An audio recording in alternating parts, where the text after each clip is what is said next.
Aragon woke to find a bonus episode in the main feed.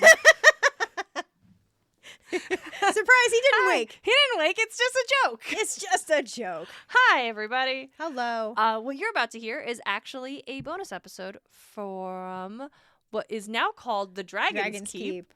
But at the time did not have a special name. No. But it is about Anne McCaffrey's important work of science fiction fantasy, the first of the Dragon Riders of Pern Chronicles. Yep. Dragonflight. Such a good read. Such a good read. We had so much good. fun on this one. Yeah, absolutely. This was the first thing we did for the bonus feed because as an inheritance podcast, yep, we had to pay our respects yes, to where so much of these ideas were born. Absolutely. And you're going to hear it because sometimes we're human. Shit happens. And we weren't able to record on time, but we wanted to give you something, and we thought, hey, y'all might enjoy this. We know our patrons have. Yeah, absolutely. And if you do like it and you want more of it, you can get more of it on patreon.com/EABA. Yep. And if you were like, that seems great, but I don't, well, you can still follow us there for free. You'll get lots of bonus content, things you take out of episodes. Mostly eat a cat. Yes. Interrupting recordings. Thank you so much. We appreciate your patience. Yes, thank you. We wanted to give you something and not just ghost y'all for a week because we love and respect you too much to do that. Yes, absolutely. We hope you enjoy it.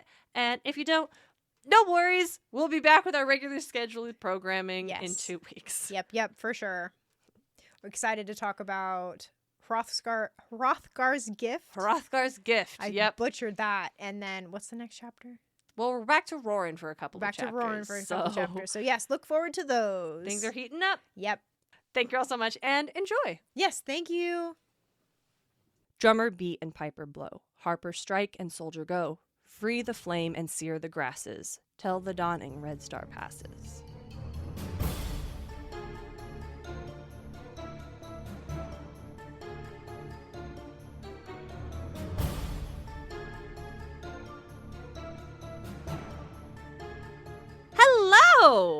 Hello and welcome and thank you. Yes, thank you so much. If you are listening to this, that means you are supporting Aragon and Back Again on Patreon, which wow. Yeah, seriously. Wow.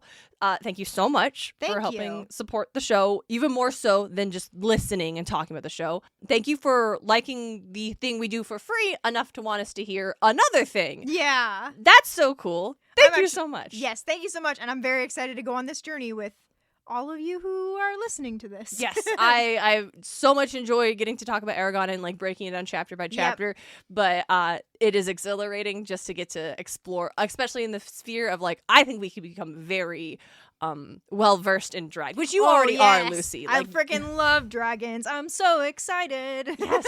So we didn't introduce ourselves, but I think if you're paying for the content, you must know our voices pretty well to recognize who's who. But just in case, that's Lucy Hart. And that's Darien Smartt. And today we're talking about Anne McCaffrey's Dragonflight, the very first book in the Chronicles of Pern series. Yep.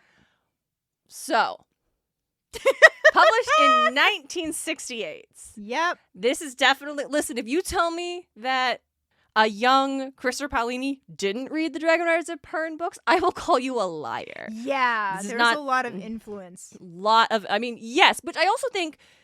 Not to say, oh, he ripped him off, because we stand on the shoulders of giants. Yes. And I think any dragon thing you read today is gonna have elements that McCaffrey put in Pern. Yep.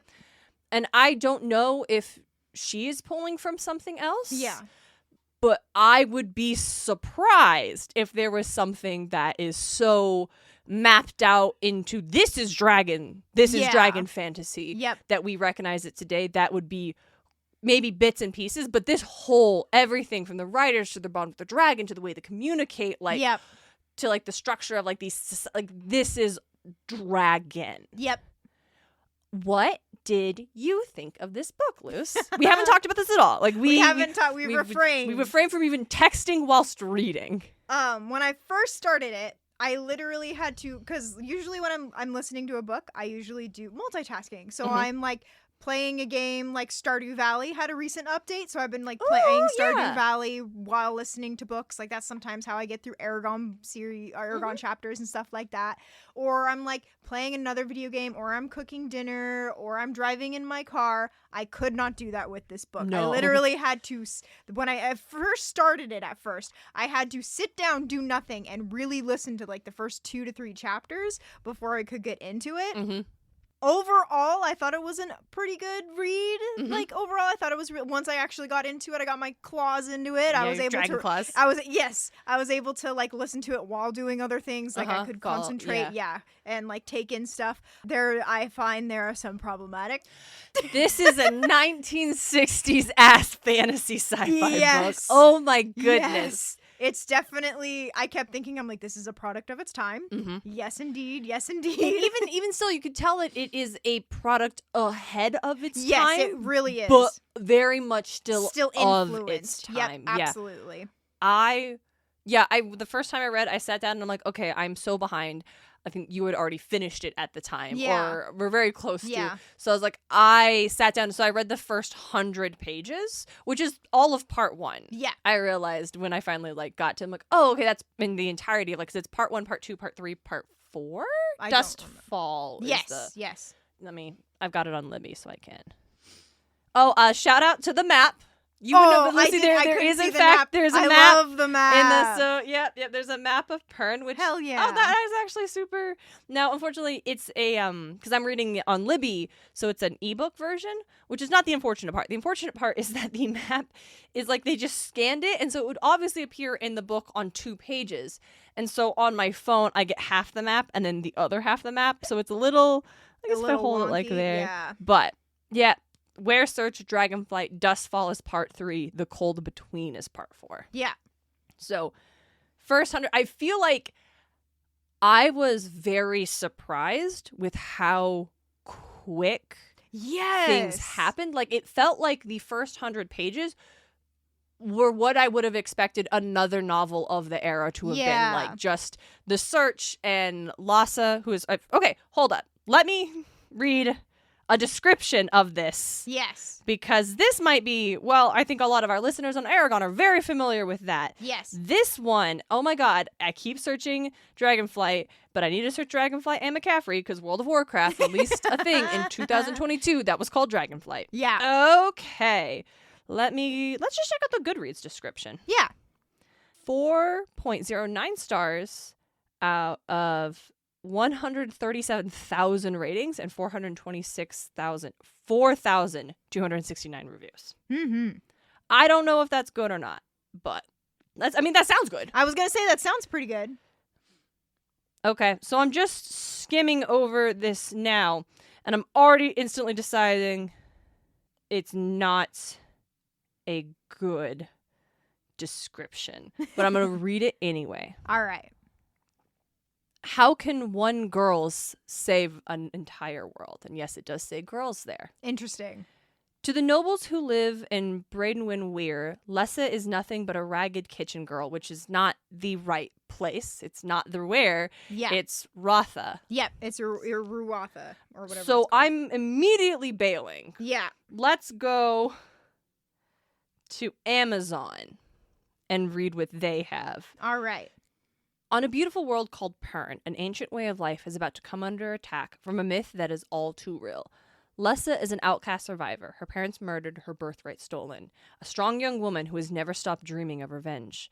But when an ancient threat to Pern reemerges, Lessa will rise, upon the back of a great dragon whom she shares a telepathic bond more intimate than any human connection. Together, dragon and rider will fly, and Pern will be changed forever. Yep. Sure. I was going to say that's basically the overall premise. That's the vibes. Yeah, that is the vibes, yes. The Goodreads one had a line about, like, the queen is fading, dying. And I'm like, no, she's not. What are you talking about? The old one is. The queen that Lessa is coming to replace. But she's already dead. But she by the time they arrive, because I think like during the search, she is still alive. And then when Lessa gets to the place, then the dragon has died after laying her last egg clutch, which is what I assume. But they were on the search because a queen egg had already been laid. Oh, okay. That's how they that's knew. Right. That's right. Yeah.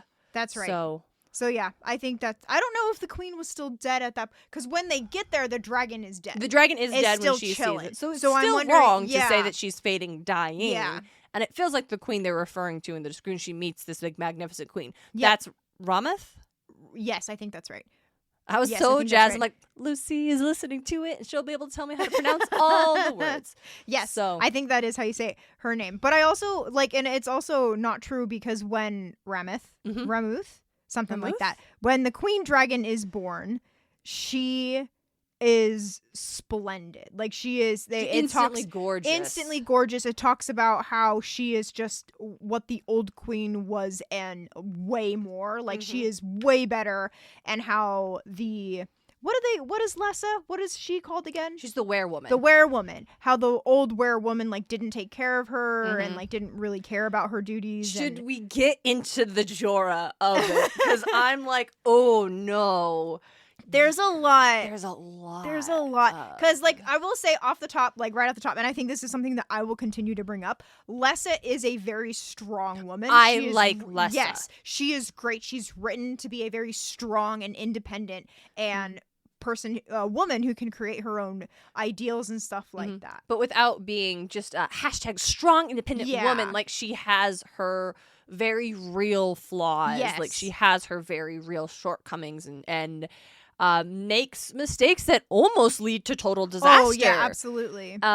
And simultaneously, she's not the kind of strong, independent woman who gets that way because she has rejected femininity. Yeah. Like, she is very inherently still a feminine character. Oh, She's absolutely. very this idea of independent womanhood. Yep.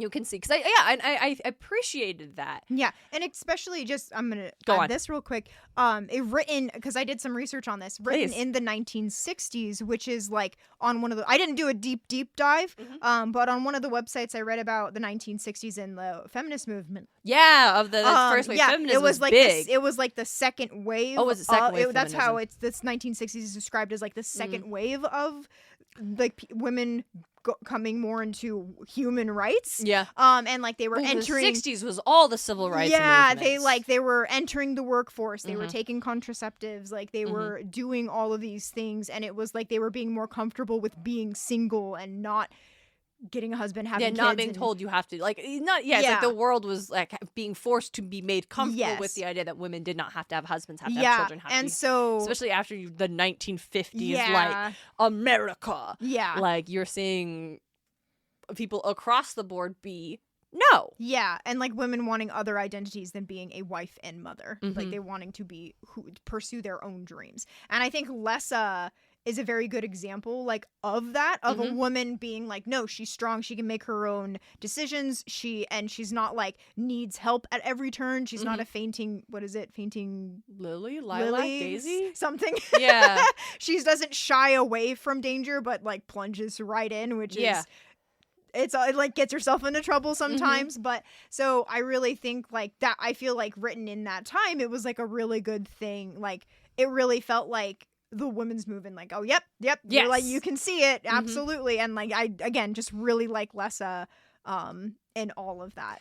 Yeah, I feel like it has a lot of original Star Trek vibes, wherein that show in its time is incredibly advanced, is incredibly ahead of its time in its representation, in the gender politics, in the fact that you're in Cold War, and you have a Russian guy and a black woman on the main crew. And yes, our main three dudes are still all cis straight white dudes. Yeah. Straight white dudes. Quote, quote, quote. But you can still look at, if you did it now, you'd be like, why is the black lady just answering the phone? What are we doing here? Why is her not going on the... But you look at it from the 60s, and you can recognize that this was something that was pushing ahead of what folks were comfortable seeing. Yeah, yes. Absolutely. All of us said there's some gender and sexual politics stuff in this book that has me big yikes. Big yikes. What is our guy's name? Fëanor? No, that's the brother. Fëlar. Fëlar is the main guy. And listen, I also actually do like Flar. I like them. I do. They're like, but yes. there is a yes. I think my first, if I'm remembering correctly, because it's been a hot minute, I just listened to the book Kyoshi, and I shouldn't have. Because now I'm like, Pern is like a distant noise. Yes, the stars. Yes. So I only remember like the big points, but I think my first flag was that he called a woman a creature. A wretched creature. Wretched creature. I think he called the werewoman that he wanted to replace a wretched creature. Oh, yeah, Jorah. Or something like that. He refers to her as she was fat and she was lazy and she was selfish and she was terrible and she left the were in ruin. And almost like clutterbug hoarder. Yes, with the way he explains the room. When he goes into the werewoman's room when Lessa is in residence, he notes how it's so clean and orderly and tidy and how it just sounded like it was a slob and a pigsty when Jorah. Anyway, so when we get that part when he mentions how her room was completely in disarray, that's what I was like, oh my god, this woman was severely depressed. Yeah. What happened to Jorah? What happened to Jorah? Because the idea is in this dragon society, only dudes are the writers. Yeah. Like, they bond with the dragons. Yeah, and it's like, I think they do mention, I feel like they mention that there is, like, women writing dragons. Maybe I'm remembering wrong. But, like, queens don't fly. That's a big fucking thing. There's a thing. Yeah, so the only queen dragons, which are golden dragons, and they are bigger than the other dragons, and I really dug this idea of like the golden queen dragons. They are the only one that can reproduce. Yep. So that's why it's so valuable. It's so important. And with this structure, there is also the rider of the queen dragon. She is by no means in charge. Yeah, but she's like second in command. Not even that, but kind of. It's like she is the essential. She's like the first lady of the White House. Yeah, like she is a symbol. Yeah, she is meant to be like for like I was thinking like women. Middle class white women of like war times are supposed to be the upstanding community. The men are off at war and you are going to like keep the household in order. You are going to do the charity drives. You are going to help feed the children of the orphans. Like you are going to do all these things and you are going to keep the sense of dignity and calm and support. Like you are the reason that we are fighting to come home. Like you represent, to give it more like you are a Hestia figure. You represent home and hearth. Yes. Which again feels very outdated. Yeah. But it also kind of it's the 60s idea of feminine strength. Yes. Without demonizing the feminine. Yeah. So I will appreciate that. Also, the werewoman is in charge of the records. Yes. Which is, again, so it's not just purely symbolic. She's in charge of the records. And she is she is deeply important because the bond they have with their dragons. When the dragons mate, there are more legs laying because it's like the dragon, the queen dragon will go into the air and the bronze dragons will chase her. And the one that catches her will mate with her. And okay, yeah, because they're dragons, but they're very like, they are intelligent, but they're about as smart as like a really, really smart horse. Yeah. But that's not quite right. They're very intelligent while still being very animals. Yes. They are creatures. So this is just the concept. This is how it works. And the farther the queen flies, the more eggs she will lay. Yeah. And it is desperately important for the queen to lay lots of eggs. Yep. Because not only is there used to be 5 wares, and now there's just the one. They don't have a lot of dragons, and the reason dragons exist at all in this world is because every X amount of centuries, the red star passes, and what they call threads fall from the sky, and these threads, which they don't know what they are, they just know they fall from the sky. No, I think, I don't know if we want to dive into this now or like later, but the threads, we are not told what the threads are. Yeah. But I feel like they do from different records told what they are. See, I disagree because there's one point when the record they're reading refers to their thread as spores, and Flar says, oh, see, they didn't even have the right word for thread. Oh, that's fair. But when the threads first start falling, it feels like it steps out of like a character describing the world, and it steps back into like the a narrator describing, because it talks about this like wretched planet spilling spores. Yeah. And so that's when I realized the red star isn't a star, it's a planet. Yeah. They describe, because like for me it's like I always thought the threads were red because the star is red, but it's not. Their threads are like, the threads would look more like what you would think is a spore. They're like silver gray. Yeah, that kind of from. And they also, despite the fact that they're threads, they're not single lines. Yeah. They're not a physical thread. Yeah. They just, the way they fall looks like threads. And like my big thing on it is, this is something that I really, really respect. And like, I feel like we're jumping all over with this book right now. But we as the readers don't know what the threads are until they are falling. Like for me, it was like, they talk about how, they need to find another werewoman, a competent werewoman to control the dragon queen, so she'll lay more eggs. And have more dragons, because Falar, I believe that's the main character guy, Falar, he's like a super like history buff, to put it in other terms, where he does the records and all these things, and the red star is on the horizon, and where everyone else is like, yeah, whatever, he's like, no, that's dangerous. Like we need a competent werewoman. We need to really dig down deep into this, because it's been 400 years, which is way, because they know that, here's the thing, they know the threads are real. Yes. Like this is not a thing where anyone's saying those are just old wives' tales. It was never true. They know this is a real, or at least was a real threat. Yeah. But it's been 400 years, which is far longer than any other like turns. Yep. That have passed between, usually it's 200 years per like cycle, and it's been 400 years. And so it's enough time where there are folks who are like, it will never come again. Yep. And so much of, okay, so I found the passage real quick. Yeah, go ahead. Then they describe the threads. Slanting across the sea like ever-thickening mist, threads were falling, silent, beautiful, treacherous. Silvery gray were those space-traveling spores, spinning from the hard frozen ovals into coarse filaments as they penetrated the warm atmospheric envelope of Pern. Less than mindless, they had been ejected from their barren planet towards Pern, a hideous rain that sought organic matter to nourish it into growth. Yeah. And so I don't think that the characters, like I don't think Lessa or Falar know that the threads are spores from I don't think they know that the red star is a planet like Pern. Because what the introduction talks about, which I really like, the first paragraph.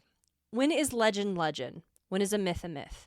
How old and disused must a fact be for it to be relegated to the category fairy tale? And why do certain facts remain inconvertible while others lose their validity and assume a shabby, unstable character? And then it goes into talking about how this, in like the Sagittarian sector, there is a star that had planet that was viable, and they came from Earth and colonized the planet, and that was Pern. But for some, and then they had this other problem with the threads, so they genetically modified these lizard creatures that already lived on the planet that they called dragons due to their similarities to the Earth legend of dragons. Yeah. And they, with the bond, because there were some people who already had latent telepathic abilities, with the bond they created with these creatures that they call dragons now, they were able to combat the threads that would fall from the sky and consume and destroy organic matter.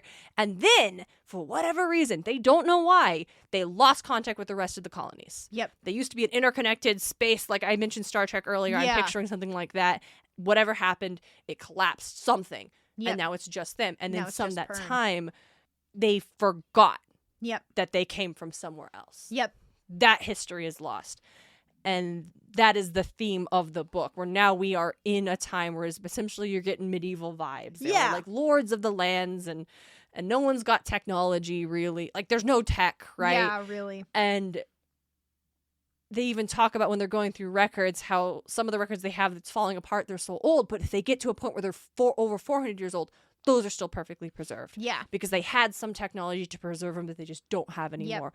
Or there was like a tapestry that showed flamethrowers that helped. Oh, yeah, that was cool. And I thought that was really cool, but they don't have that anymore. Yep, they don't have it. And so the theme of losing knowledge and it falling into disuse, becoming myth, becoming disregard, like that is so cool. Yep. I thought that was so cool, and how it was employed so expertly. Yes. Not just in setting up the history of like, here's this history of this, like, it's sci-fi because sci-fi, but no, it's fantasy now because Dragon World. But that wasn't just a theme in the backstory. That is a theme of the book. Yep. And like the when they're in the weir, and there's the finger stone which points up and it will align with the sun every solstice. Yeah. Then there's this other stone that's just a circle, and we don't know. That's nothing. They didn't build that. That's just for decor. And Flar's like, no, that's for when we know if the sun aligns with the finger stone on the solstice and the red star goes in the middle of the eye stone on the same time. That's when we know that the threads are coming. Like, that is what it is for. Yep. And I thought those elements were so interestingly and expertly employed. Oh yeah, I agree. I think the history told throughout, and it's also like it was. I'm not gonna bash on Paolini. It was more a little bit. It was more easily digestible than some of the stuff in the Inheritance Cycle books. We never get an info dump. Yeah. So that's what something I think that's what I was getting at, where it's like we're not told, we're not info dumped, we're literally just placed in this book in this time, and we're like, because like at first we're like, we don't know what the red star threat is, but why are we on this search? Yes, what's a werewoman? What's a werewoman? Like like they talk about the dangers of the red star, and it's like, okay, they never explain what the red star danger is, but it's like, if you think about it, for them, they don't have to think about it, they don't have to talk about it, because they just know. I really loved that. Go on. Yeah, and so it was like going through the book and just basically just you're there for the ride. You were on a roller coaster and you're just there for the ride, and you pick, that too. And so you don't realize for me it was like I didn't realize what the threat was until that thread description where it's actually happening, and you're like, oh, so it feeds on organic matter. It will literally destroy the planet. That's why it's bad. All right, and that's like more than halfway through the book, if I remember right. Like that happens at the end of the book. Part 3. Yeah, so it was, for me, I'm like, that's actually really cool. Talk about like our biggest gripe with Paolini. Talk about like not dangling information in front of us and like leading us along. Like we didn't know it was there. Yeah, we just know it's there because characters talk about it.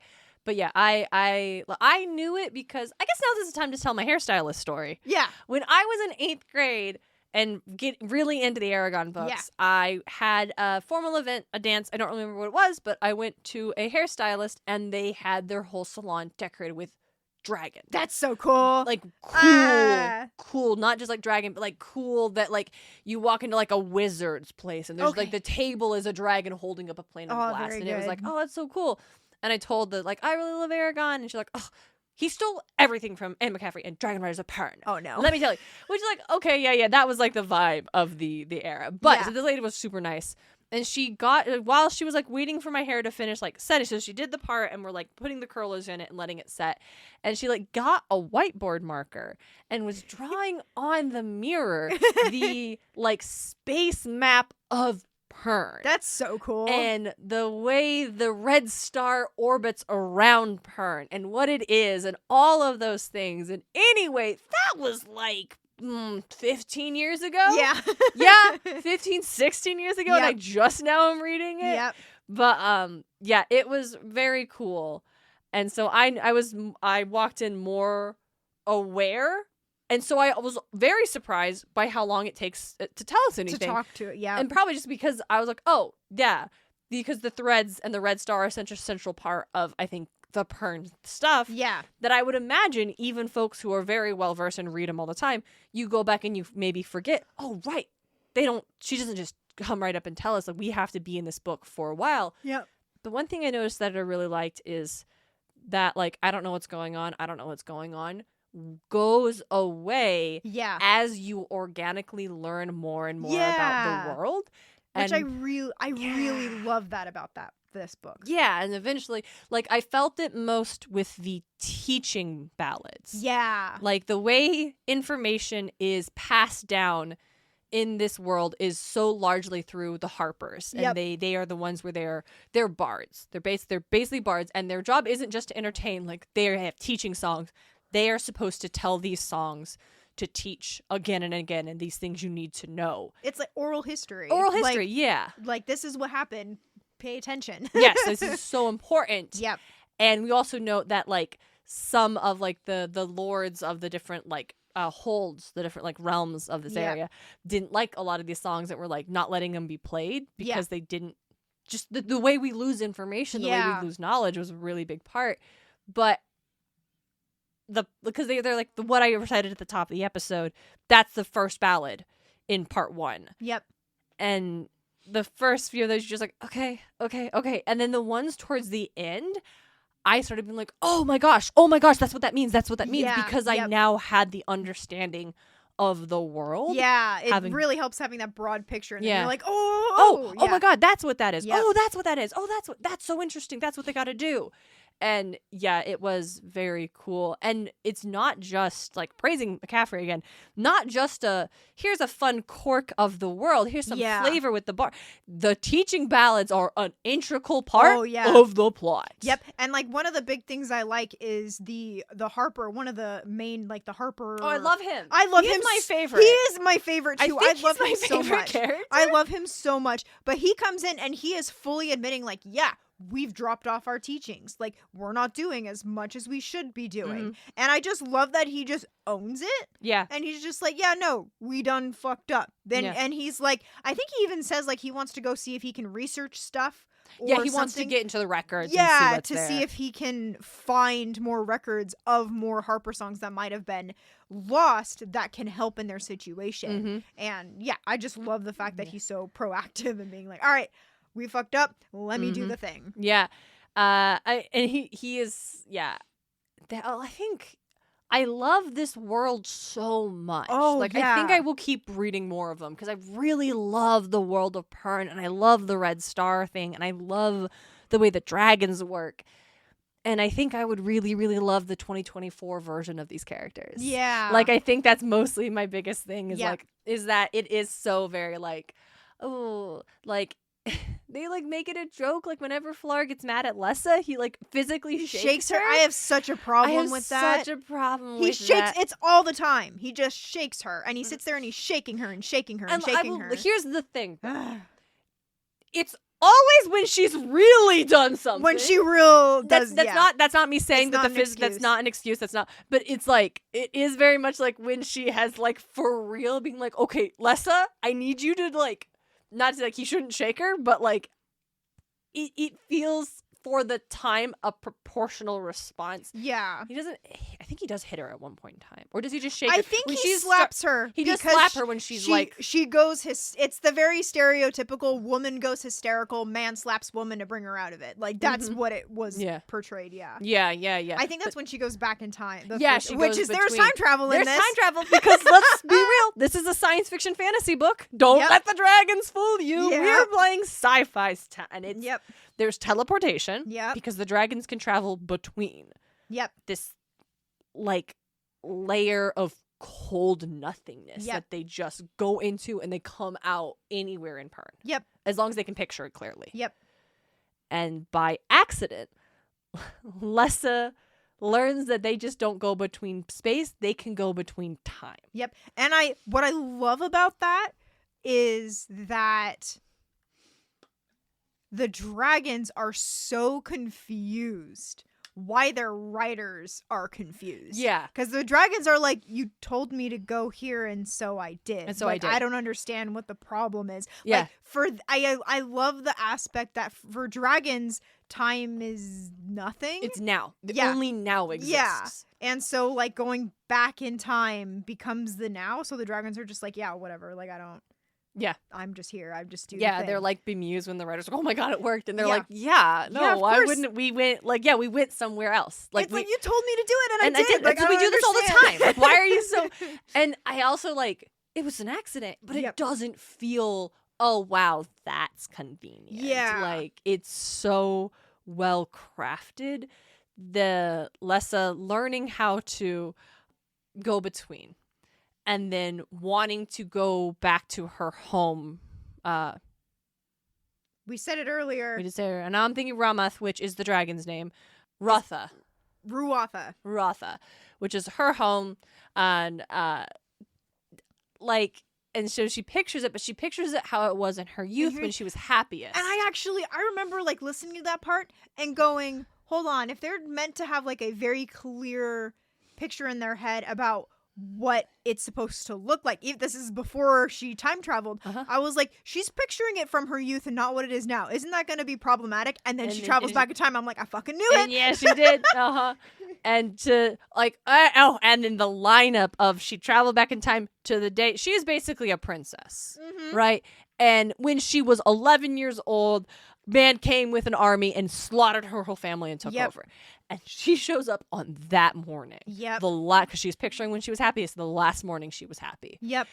But also, she survives the onslaught because for whatever reason that morning, she woke up and then ran to the watchwear, which is not a dragon.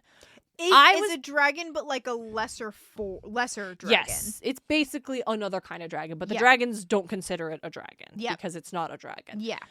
I was picturing the dragon from Onward. The silly, goofy noodle dragon.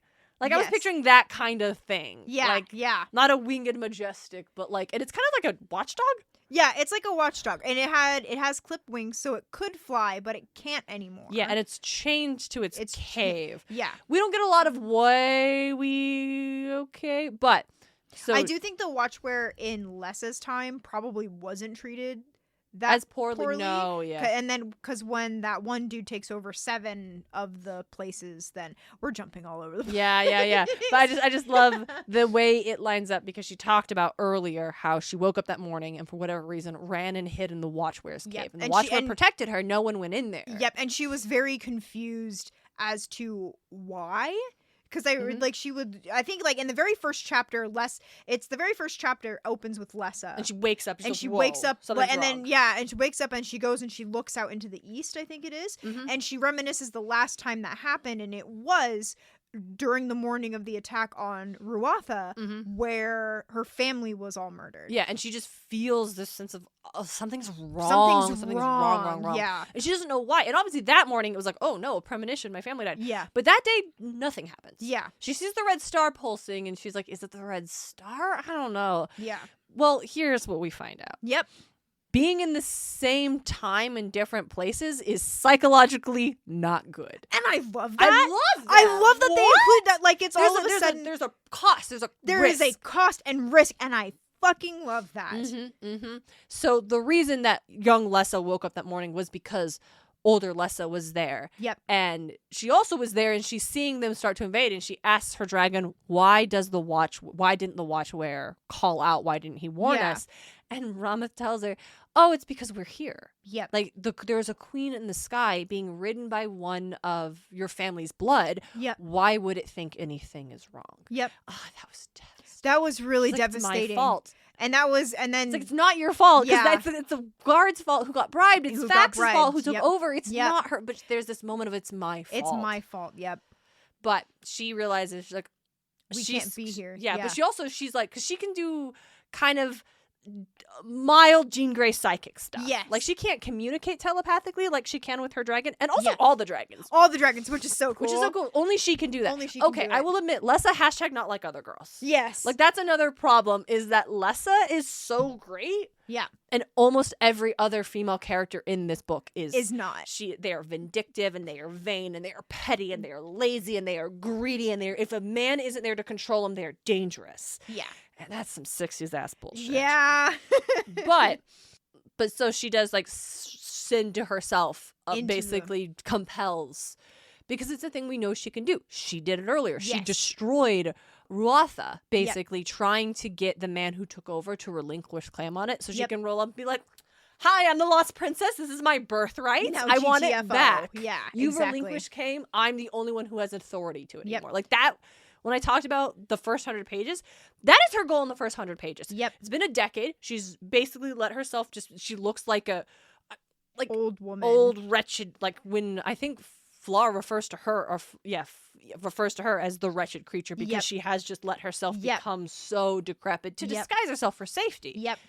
And she is like, okay, She is sluttily destroying the land. Yep. Like destroying making it completely economically unviable. Yep. And then just because that's what you were just saying, she influences others. She's adding just little psychic influences where people just fuck up a little bit too much. Or there's an example of the meat is cooking, and I think there's something that I think there's the dogs that they're going in circles because they're making sure that the meat rotates rotisserie, and she slows one of them down and speeds one up or something like that. It's gonna be really poorly cooked, just things like that. And what I really liked is when she does that to Falar. Yes. She doesn't know who Falar is at this point, but she wants Fax dead because rider.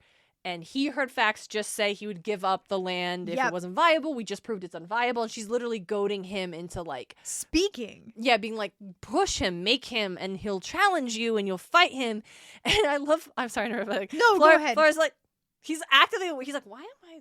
And he's like, someone's making me do this. Who? Yeah. Because he senses there is someone here who's powerful. Yeah. There is someone who, this is the one I've been looking for. Yep. They are here. Yep. Where is she? Yep. And so it's very humorous how he's like, what the hell? Yeah, who could make me a bronze? Because they're bronze. The bronze riders. They're the dragons that mate with the queen. Exactly. They are of the male dragons, the most prestigious, biggest, powerful dragons. Yes. And I think what's so good is it is almost comedic because he says something and then is like, why did I just say that? But then he just rolls with it. And then because what I really like, he's like, okay, so. And this is all the characters in this are really smart. Mm-hmm. And he doesn't freak out and go, well, how did this happen? He starts going, what is the end goal here? Yeah, what do they want? And then he ends up being they want me to fight Fax and they want me to kill him.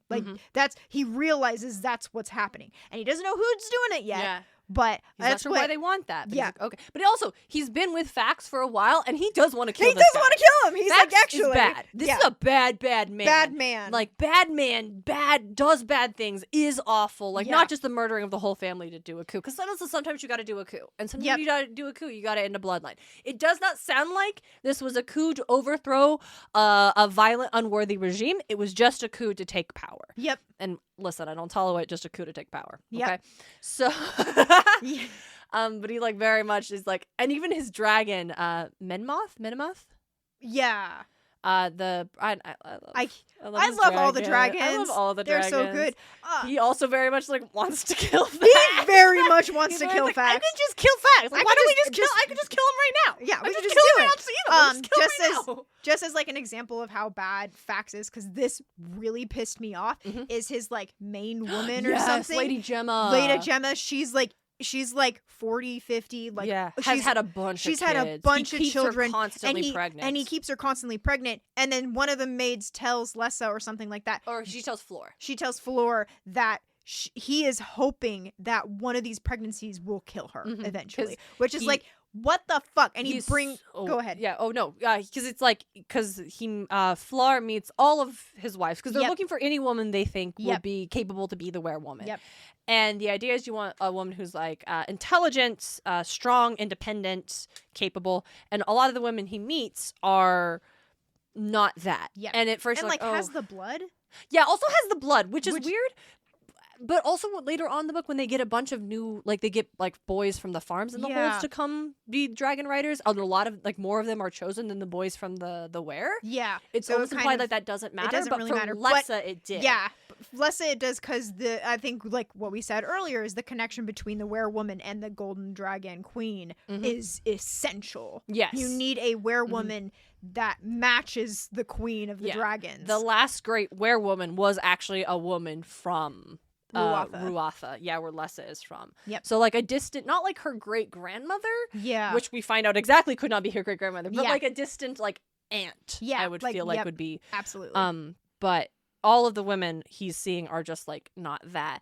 And it's not even necessarily women are just silly and this is so rare. It's because Fax has broken all of them. Yes. He has broken all of them. And the only reason he sees Lady Gemma and he's if she was younger, she would actually make a great werewoman. Really good werewoman. Because the reason Fax has not been able to destroy her like he destroys the others is because her family is powerful and wealthy. Yep. So he can't just break her. Yep. He's just trying to kill her. Yep. So she's pretty pregnant. Like 6, 8 months, 7 months. Not she's close to. The baby should not come yet. Yeah, but she's very pregnant. She's like give it like a month or a couple weeks or something because she has the baby at Ruatha. But it goes into like it's like preemie, like because, and that's like the other thing I was gonna add is because Fax drags her along, very pregnant woman, on this really rough journey, and it's like he's doing it because he hopes it kills her. He wants to kill her, yeah. And okay, can we shout out? Yes, I said earlier, every other woman but Lessa is like silly and vain. And that's not true. Yeah, Lady Gemma. No, she's great. So good. Oh, I'm so sad Lady Gemma died. Yeah, I'm very sad. Because when Fax and Flar are about to come to blows, she's actively in labor. Yes. Like, Flar has noticed. She's like, hey, my lady, are you good? She's like, it's fine. She's like, it's fine. So cool. And her knuckles are all white while she's gripping the chair. And then she cries out in pain. Yep. In labor pains, and it breaks the tension. And Fax is like, okay, if my child is born male and lives, he will take over Ruatha.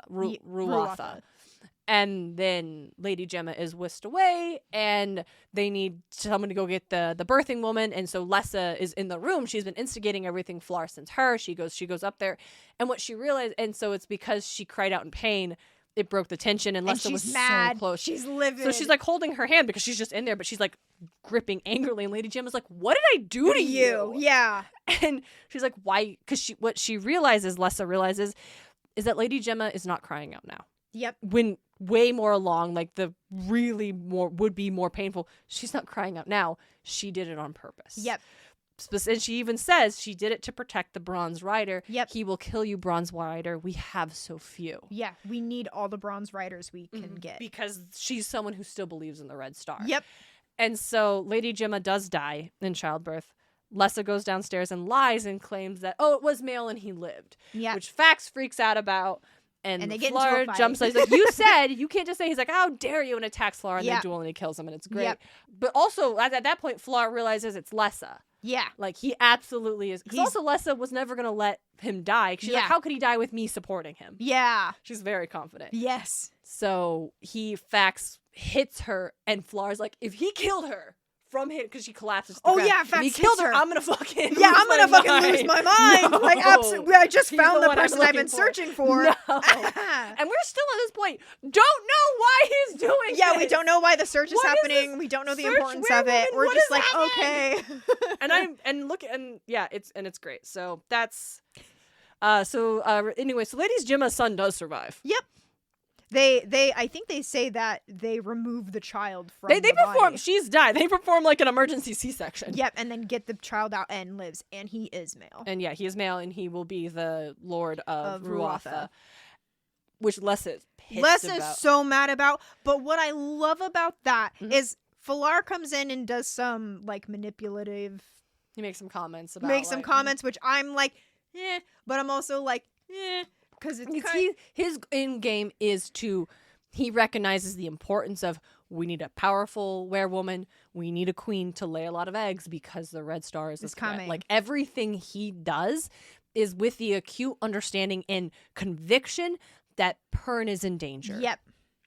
And so he's trying to he would, and he even says like, having a willing werewoman come with him is more important than having one that is just dragging her off.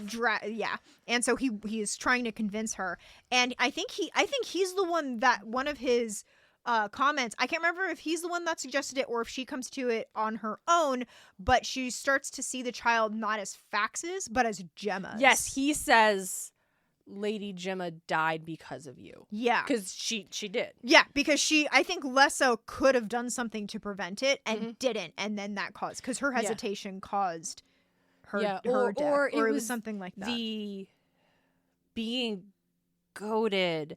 Oh, no, Lady Gemma died protecting me. Because Lessa, because what he tells her is like, if you would just come to me with like this worthy cause, I would have championed you. And he's like, I actually don't know if that's true.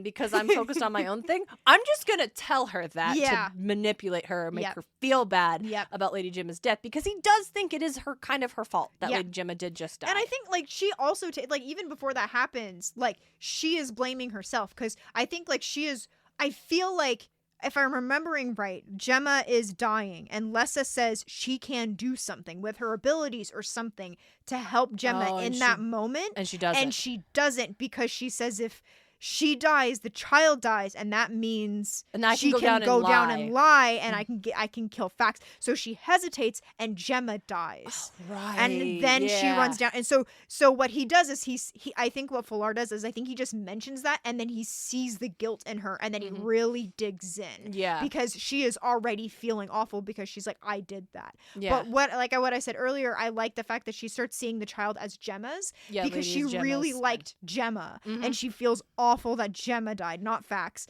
And so she's like, for Gemma's child, do it for he says let Lady Gemma's son care for Rotha when he is older, and not Fax's son, because Gemma's son. When she's seeing Lady Gemma and she's seeing like the strength in her, and she realizes, oh, I am not the only one who has suffered under Fax. Yes, I am maybe not the only one who has been trying to undermine him. And she even realizes she hasn't maybe not even suffered as much, because she has one, like, it's true that he did kill trauma, and he did kill her family, but Gemma has been living with this man and birthing countless children, and so she has experienced, like, not saying that worse or anything. No, like that, but she just understands that she's like, there are those who have also suffered absolutely at his hand. Absolutely. And that's like when I Gemma could have had allies. I didn't have to do it all alone. Exactly. And I think like I just realized something about Lessa. I'll save it, but I'm like, oh. Yeah. One of the things that when Gemma dies is she has a expression of almost pure joy on her face.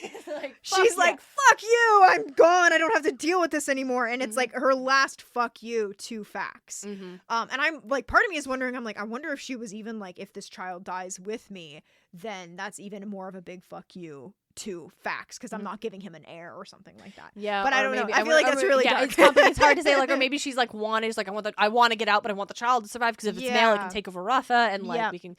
But yeah, I think that moment, because I think what I'm realizing now is that Lessa's journey is learning she does not have to do this alone. Yep. She spent, which to be fair, she spent a decade without.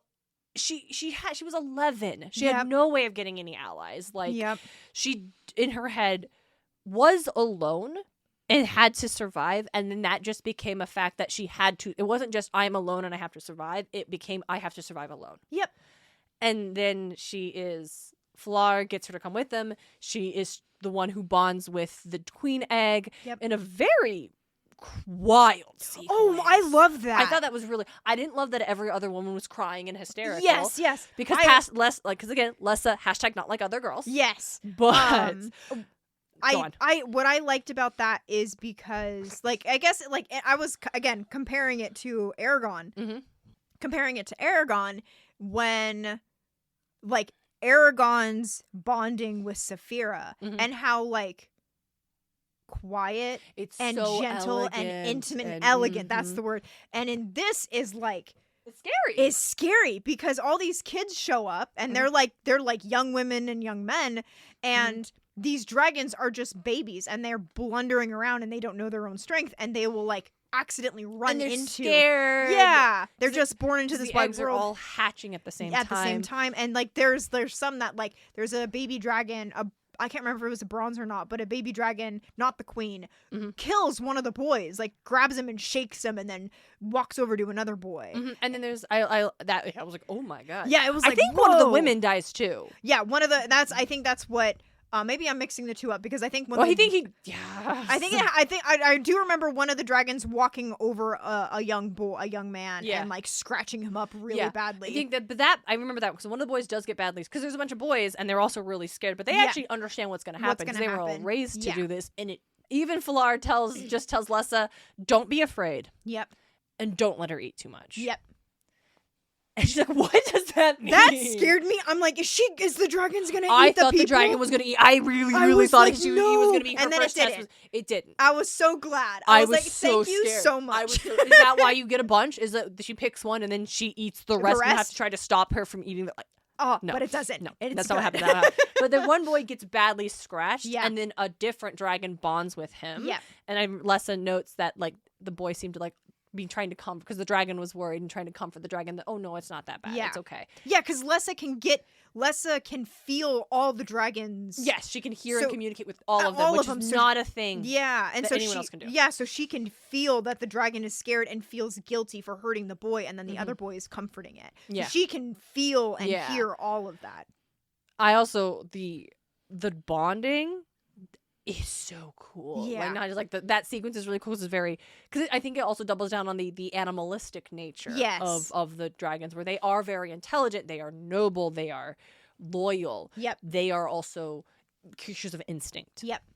And they don't have a lot of higher reasoning. Mm-hmm. Like, they are intelligent, but they don't have, like, there's only now. Yep. They don't think of consequence. Yep. Yep. But when Lessa bonds with Ramoth, and it's so, because she doesn't name her, she just tells her, oh, my name is Ramoth. How do you know? What's my name? Why wouldn't I know that? Yep. But she sees her, and when they meet eyes, she has this like instant like love, intense love for this creature that she adores more than anything. And for a second I was like, oh, is it gonna be like weird, or it's like, oh, the humans, like, we love our dragons so much and we are like compelled, is it like some sort of like magic? But then she immediately talks about how she feels Ramoth being like, how lucky she is to have bonded with like someone so clever and so intelligent and so as beautiful as Lessa. And so it is like truly a symbiotic like bond. It is equally, the dragon is as in love and obsessed with the writer as the writer is for the dragon. So much so that we learned that when a dragon dies, the writer never recovers. Like, we have one man whose dragon died in a games. It was an accident. She was not in danger. It was just a game. And died, and he is never back. He's just constantly this intense depression and loss. And then when the writer dies, the dragon goes into the between and never comes back. Yep. It's like, I think that, and it, like, again, that's what, you know, Paulini brought over too, is like the bond between the two dragons. And if, I think it is mentioned that if Brahm, he lost his Saphira, but it's like, he's like, I've never recovered really from that. Like, he's... Yeah, I feel like the main difference is like there is a bond.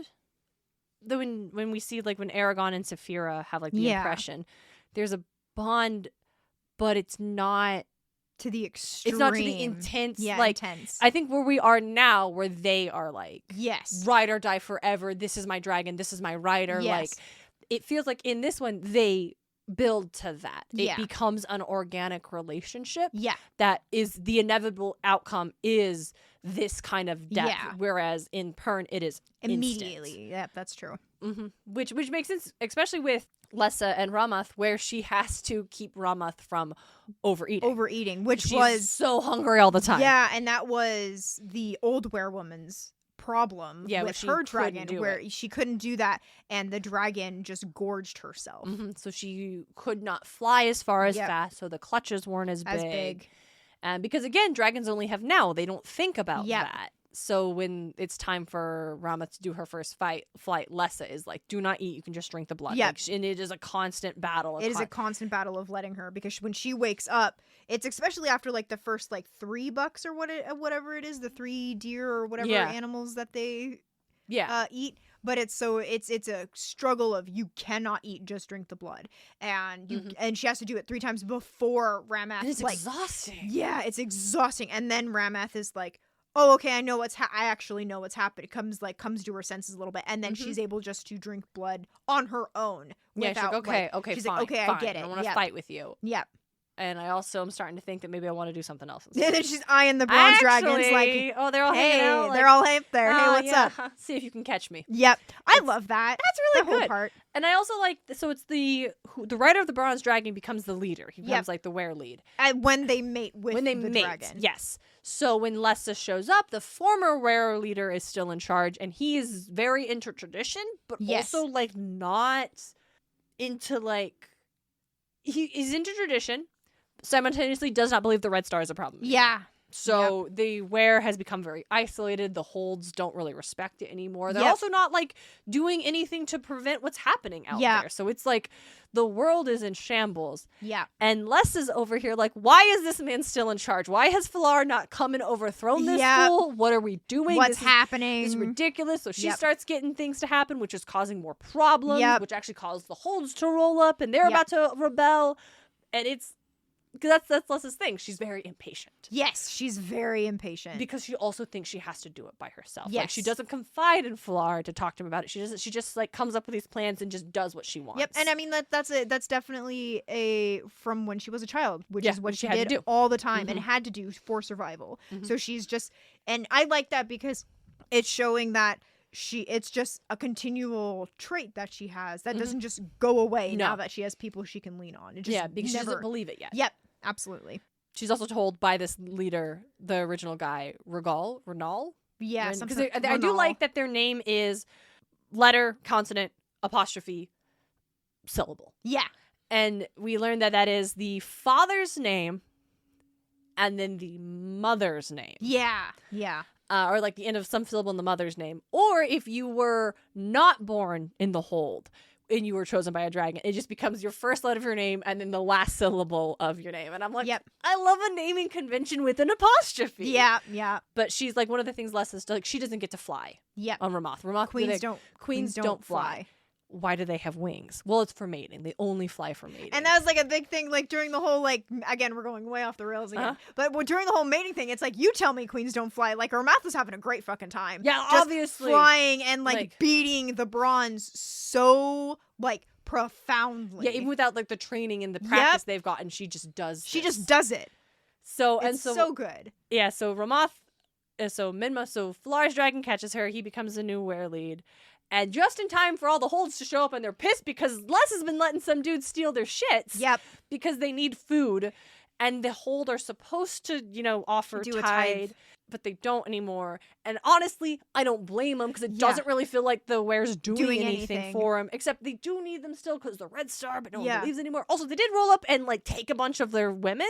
Yeah. Not like by force, but they didn't come and kidnap him. They're like, hey, do you want to come with me? And they're like, yeah, we do. But they also apparently haven't heard from him since. Yep. Because the one Hold dude's leader who's like, we're in his head, talks about how his sister was supposed to get married to some other guy and then just disappeared and he hasn't heard from her. Yeah. And I was like, oh, damn, is his sister the one that died? No. She is fine. She actually becomes one of the other women when Ramoth lays her egg and it's a queen. Yep. But she immediately turns out to be, a vindictive, spiteful, vain bitch. Yeah. Yeah. Cool, McCaffrey. Okay. Yep. But F'lar leads the thing where all the dragons teleport all around them and they remind them of who they're dealing with and what the dragons are for. And I love this sequence most of all because right at the end of it, who shows up? Oh, it's Lessa on the back of the Golden Queen. Yep. And it's a very impressive moment. Yep. They're like, and here is our werewoman who comes from Ruatha. And we are powerful. Yep. She's the greatest werewoman since Medora? I think so. Who was the last great werewoman. And yeah. And so they're like, also they did go kidnap all of their wives. Well, all the women that they took. All the women that they took for the search. Well, it's those women. No. Those women a lot of them just stayed. Yeah, yeah. It's the women they go in, so the dragons like teleport over and they kidnap all of the like the wives and stuff of the lords. Yeah. And bring them back and they're like, and they show them like, so we've got your wives. We're not gonna hurt them. You are gonna leave though, and once you deliver tribute, we will return your wives to you. Yep. Like no one's gonna get hurt. But if you fuck around and find out, you're gonna find out. It's really just a power play. But Lessa shows up on Ramoth. It's a really cool scene. Yeah. When she lands again, she's ready for F'lar to get mad at her because the first time she's ridden on Ramoth and they've flown together, and she's like, "Queens can fly." Yep. To which F'lar says, "Of course. Why else would they have wings?" And I was like, damn it! That's a good line. That's a good line. How dare you make me like Lessa and F'lar? Because he didn't hear her say that. Like he doesn't know that's a thing she had said about the wings. So like I do like them. Yeah. And then we get some 60s stuff. Yeah. And that's like one of the things I think. Oh, one of the things, just going back a little bit about the tithing, that made me feel so like maybe a little uncomfortable because they're like, no, we expect tithing. Like we expect they need to bring stuff. How dare they not bring stuff to us? And I was like, that seems a little. Yeah, it's like it feels like there should be more of a given. Yeah, I was like, I don't know, because it was like at that point, it's like, yeah, it really does feel like the wearer does nothing but sit around and do absolutely nothing, and then they're like, we expect everyone to feed us. How dare they don't? And so I was like, I don't know how I feel about that. But then it's like, as the book goes on, you realize, oh, well, they need these because they are helping the planet, because without them the planet would die. Yeah. But I'm also like, they could probably do it themselves. Like, I don't know why they expect the holds to like feed them and their dragons. Like, they could have a herd and just breed that herd. Like, they can do it. Like, I don't understand. That was like, that was me. Like, I didn't like the very like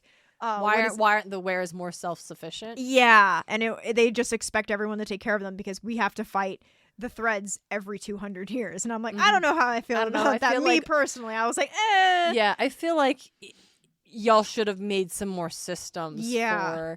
But I also think they become so insular. Yeah. Because it feels like in the past, they would, even if there weren't threads, they would have the writers in other places doing things for the whole. Yes. And it was more of a we are consistently in the presence of. Yep. So everything moves really quick. Yes. Once we get past that point. Yeah. And then like what you were saying with Falar and Tessa's relationship, where it is very much like, I like them, but I also really don't like them because of 60 bullshit. The comment bullshit about when they hook up, when their dragons hook up for the first time, because it's a dragon fiction. Yeah. Obviously, we've got dragon lust or whatever, dragon, whatever it's called. Yeah. And I'm like, classic. Yep. And I'm like, okay, yeah, for sure. But then later on, Falar has a line where because Les is very cold to him. Yes. Even though they share a bed together and like are together, but like she's way nicer to his half brother, Fëanor, who is also my favorite character. I'm also a big Fëanor fan. I agree. And so he has this line about, he's like, not for the first time, he cursed the fact that she had been a virgin. Yeah, like he was surprised that was like I didn't like that comment with how he was shocked that he was her first, and that he was like, well, she grew up in rags at that place. And I'm like, what are you implying, Falar? I don't like what you're implying, Falar. He's probably just assuming that in that situation, she would have been a victim. Yeah.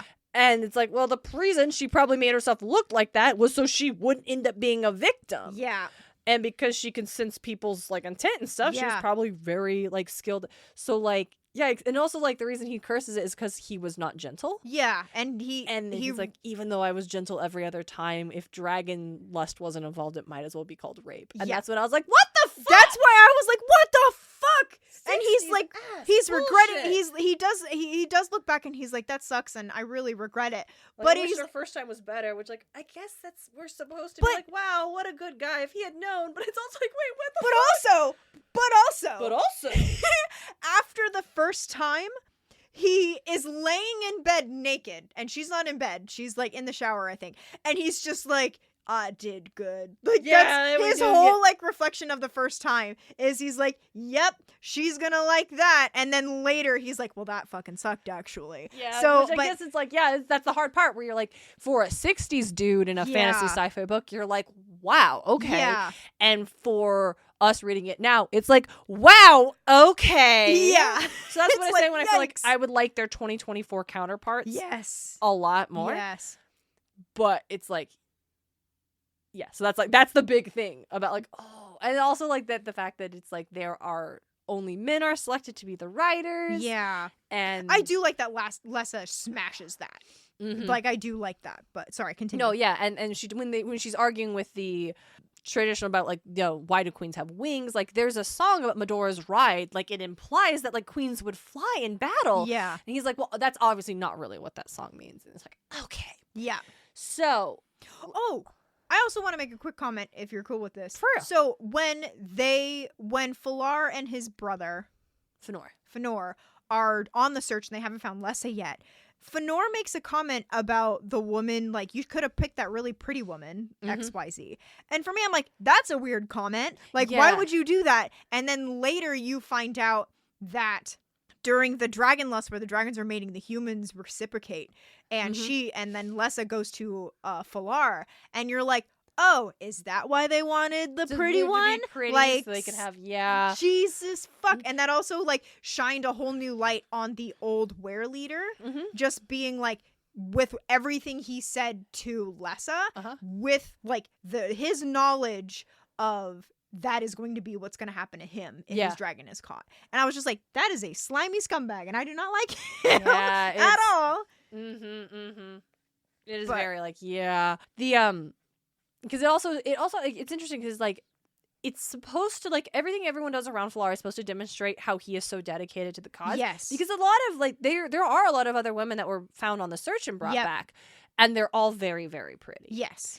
He didn't know, here's another thing, he didn't know Les, and Les is obviously very, very pretty. Yes. She's the most beautiful. Yes. But he didn't know that when he's like, you are going to be our next. He can tell she's younger, which is important because if the dragon, it sounds like the werewolf is old, that's a lot of strain, and she might die sooner. We don't want that. Yeah, so it needs to be a younger, strong so woman. we know that, because if she dies, the queen's going to die. Yep. And we cannot risk that. So that's why she has to be younger. Yep. So he doesn't know what she looks like because she's so, like, and, like, has covered matted her face. hair, and so he doesn't know she's pretty until he actually gets her to the were and she cleans up, and he's like, oh, hey, she's pretty. Yeah.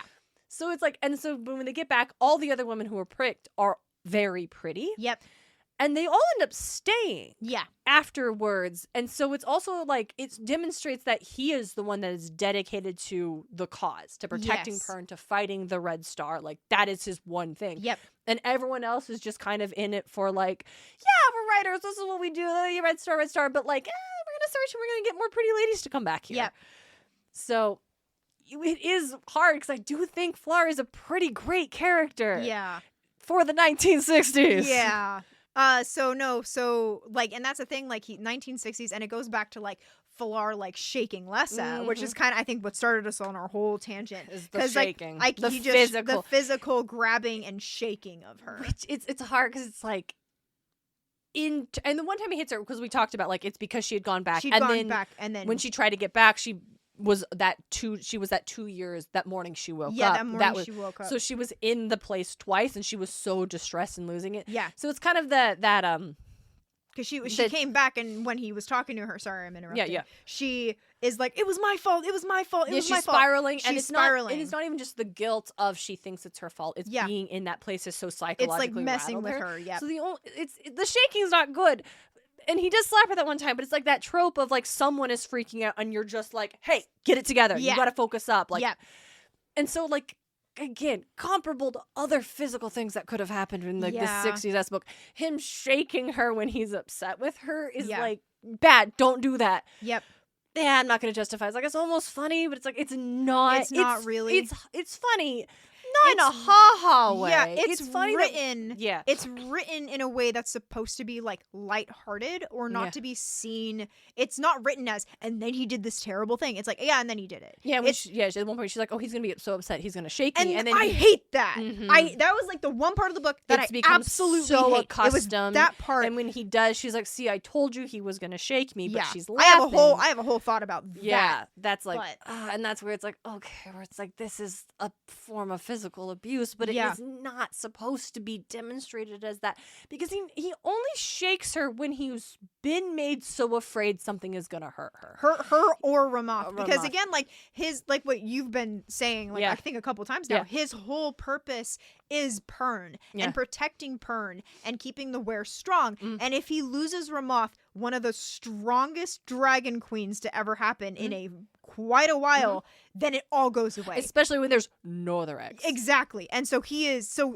like, his emotions are, like, super high, and he's like, what were you doing? You risk, because that's like they warn people not to, like, the in-between is not to be made lightly, because people can go there and accidentally stay there. They have lost people before. Yeah. And Ramoth, like, usually the queen dragon isn't supposed to have a rider, 1, and 2 is never supposed to go in the between, because you can't risk that. Yeah. So when they're training and Lessa and Ramoth both get bored, they decide, we're gonna go to Ramoth, or not Ramoth, Ruatha, and they travel back in time, come back, and then Falar isn't there. Then they try to go to the current day, and they then miss they it by 2 years. They miss it by 2 years, and then they come back, and that's when they see Falar, and Falar is furious. Minimoth is pissed. Yeah, too. The because they're dragon like, "How is pissed. dare Everyone you? is You could have been stuck. You could have died." Yeah, like, she was like, "I was in Rotha," and he's like, "No, you weren't. We were just there." And so that's when it comes out and everything. And because there are other things she does that he gets upset about. Yes. Like she makes choices and she does things that piss him off. But he doesn't shake her for those things. Yeah. It's a weird 60s way to demonstrate that he loves her. Yes. That becomes so, because he is so composed. It's that really upsetting, gross, like he loves her so much that the idea of her being in danger, or Ramoth being in danger, is the thing that breaks his composure. Yes. And it's like, but no. Yeah. But don't do that. I recognize what it's trying to say in the 1960s thing. Don't do that, though. Yeah. I don't like it, though. I think for me, like, I think what I thought about, I was talking to my girlfriend about this because I was going on a whole rant about it. Mm-hmm. But I think one of the things that I said that I'm like, it might make sense is that it was as if someone was trying to write a healthy 60s relationship, but not really knowing what that looks like. Because it's the 60s. Because it was like, I actually read up on Anne McCaffrey, and she had a divorce at some point, moved to Ireland. Anne? Yeah, she moved to Ireland with her 2 kids. Her husband remarried, but I don't think she ever did. And I never really figured out what the divorce was. But I'm just like, but also like, I feel like that's a big leap. But a divorce in the 60s or 70s or whenever it happened, like, is still pretty big. Only time you could get divorced, because that was before no-fault divorces were allowed in the United States, which means there had to be a problem that a judge would deem worthy to end a marriage. Yeah. You couldn't just get divorced because you were just like, man, this isn't working out anymore. So, because also, women couldn't get divorced because they weren't allowed to have bank accounts. Yep. So you had to get stuck because you were financially dependent. Yep. So I think that's, So I think like, I feel like it for me is like knowing that, and because I was like, what, Anne McCaffrey's life, like I need to look this what stuff is up. her deal? I was like, what is up? But it kind of like I'm like, I don't know if I can't remember, I didn't really look into see if she wrote this book before or after her divorce, but for me, I'm like, it did read as a woman who was living in the 60s, born in like the 20s, I think, that of what her, like, wanting an independent woman and a healthy relationship, but the 60s just slipping in there. You cannot. That's why I'm someone who does not believe you can truly separate art from artist. Now, I think if artist is dead and not financially profiting off of that, then that's a little bit more, we can talk about death of the author in that context, when the author is physically not profiting off of their work.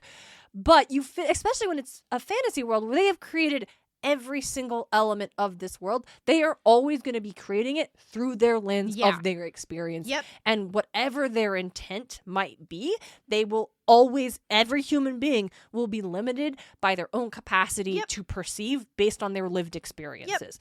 And so Anne McCaffrey, I think you're right. She is desperately wanting to write a relationship that is positive, where it is 2 characters who are very independent and strong and have goals that are, because they are the only 2 people, Lessa and Flar, who know the Red Star is a threat still. They believe it so deeply. Yeah, and they do communicate, like, and they don't know why they believe that, but they do. They do, and I think, like, the big thing, too, is, like, they actually sit down and have conversations. Like, they don't just get together for fucking sex or anything like that. Like, they do communicate. They do talk about the problems. They do all these things. There's, again, some little red flags in there. Yeah. But they are almost like a power couple. Yeah. They really are. Yeah, they really are, and it's like, oh, they do things like, oh, he just annoys me so much, but it's supposed to be read like old movies where it's like, oh, he just vexes me so much, and it's like, he gets under your skin because you love him. Yeah, I watch anime too much. My brain was like, it's what is it, Sundre? I'm over here thinking like an Audrey Hepburn. No, I like yours, but my brain was just like, I hate you, Baka. Like,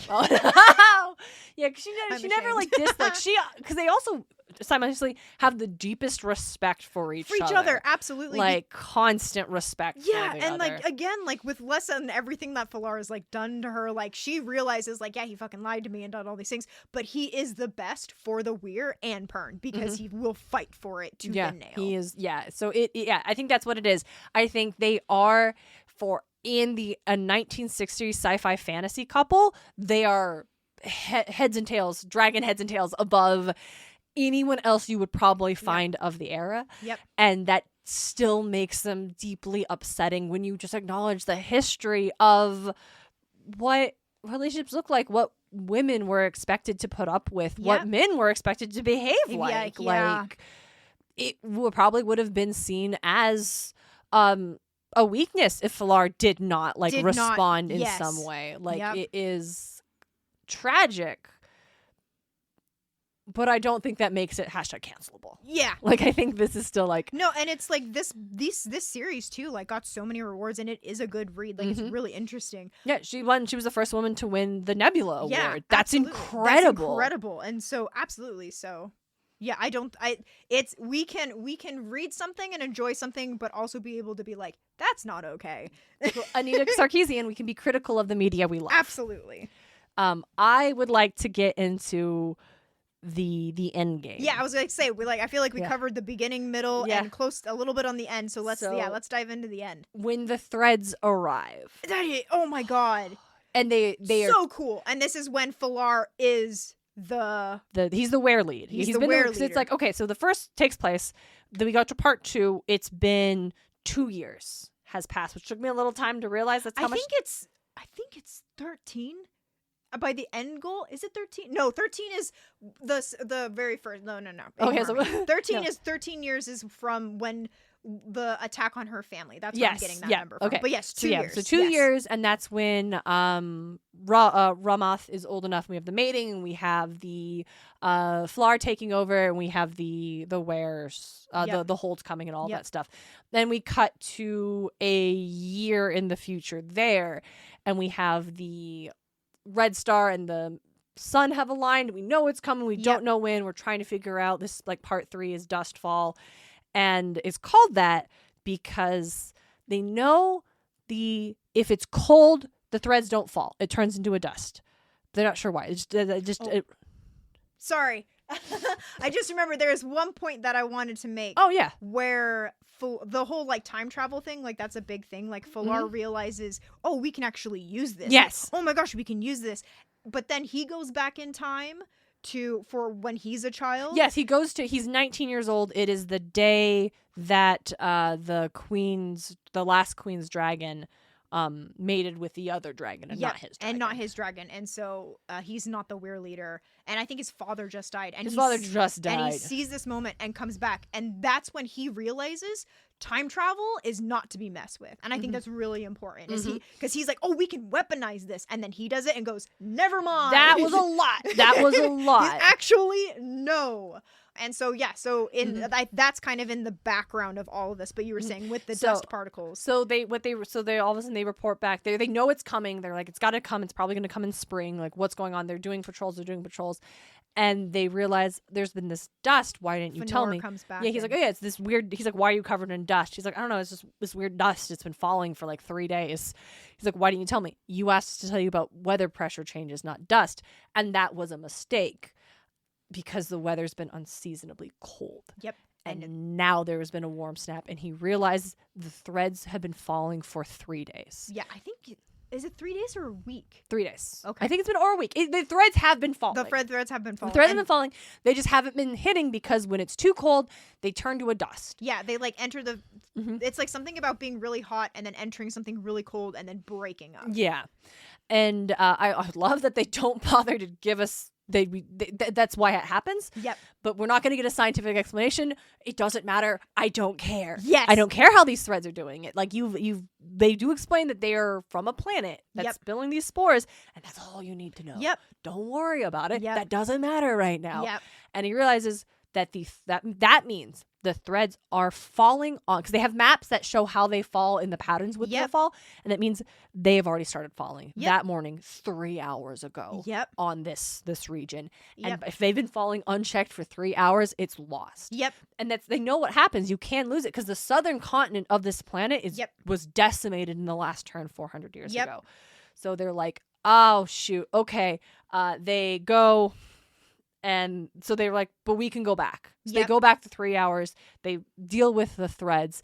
They come back, and it was bad. It was They bad. did it. Everything. They saved it. But no casualties, but a lot of injuries. A lot of injuries. And then they have to go do it again. Yep. Because it's going to go in the next. And now it's falling because it falls for 12 hours and then it's a lull and then it'll fall. Because they know there's a pattern, especially. Yep.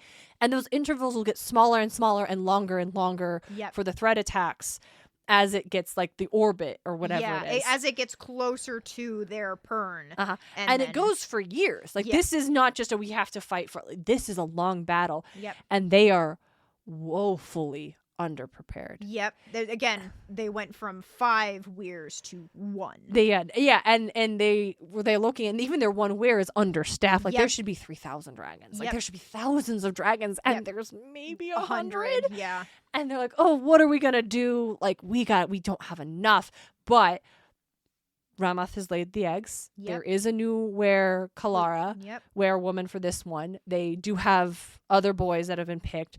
So they do have, and she laid like 70-something eggs. Yeah, and I also really like because like Falar comes in and goes, all right, we're changing everything. Yes, he's and like, we're doing this all different. Throws tradition out the window.